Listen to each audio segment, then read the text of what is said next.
बढ़ते हैं। लोकसभा चुनाव के माहौल में अंबेडकर की 129वीं जयंती ने राजनीति में गर्माहट ला दी है। दलित वोट बैंक को साधने में लगे सियासी दलों के लिए अंबेडकर की जन्मस्थली जी हां महू सियासत का केंद्र बन गई है।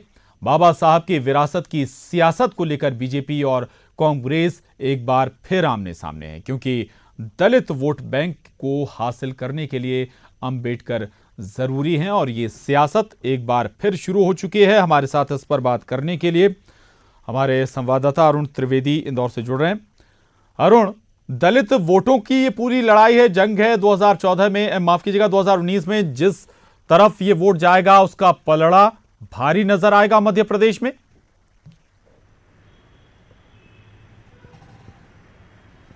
जी बिल्कुल है, दलित वोट बैंक की ही राजनीति है, क्योंकि जो महू है अंबेडकर की जन्म स्थली है। यहाँ पर करीब 2 लाख से ज़्यादा लोग पहुँचेंगे और ऐसे में कोई भी सियासी दल पीछे नहीं रहना चाहता। हम आपको बताते हैं कि पिछले साल यहाँ पर राष्ट्रपति रामनाथ कोविंद पहुँचे थे और ज़मीन पर बैठकर समरसता भोज किया था। उस समय बीजेपी की सरकार थी, लेकिन अब हालात बदले, अभी कांग्रेस की सरकार है, इसलिए सीएम कमलनाथ खुद जन्मस्थली अंबेडकर की जन्मस्थली जाएंगे। वहाँ पर वो श्रद्धासुमन अर्पित करेंगे और उनके मंत्री हैं वो भी यहाँ पर पहुँचेंगे।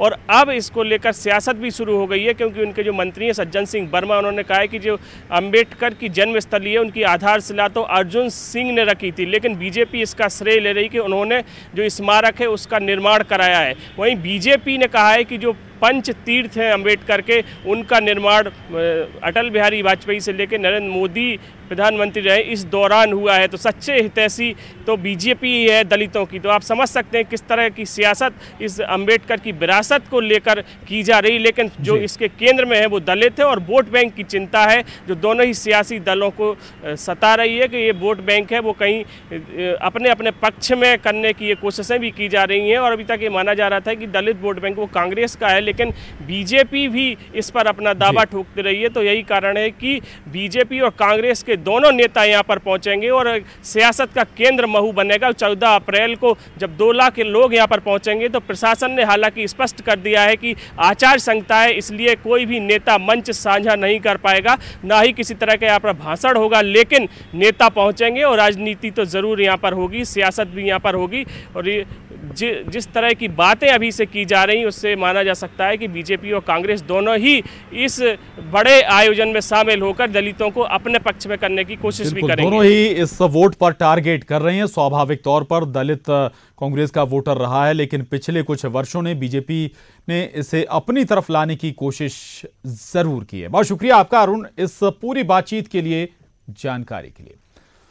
और इस वक्त की बड़ी खबर, चुनावी बॉन्ड को लेकर सुप्रीम कोर्ट ने आज कहा है कि चुनावी बॉन्ड को लेकर विस्तृत सुनवाई की जरूरत है।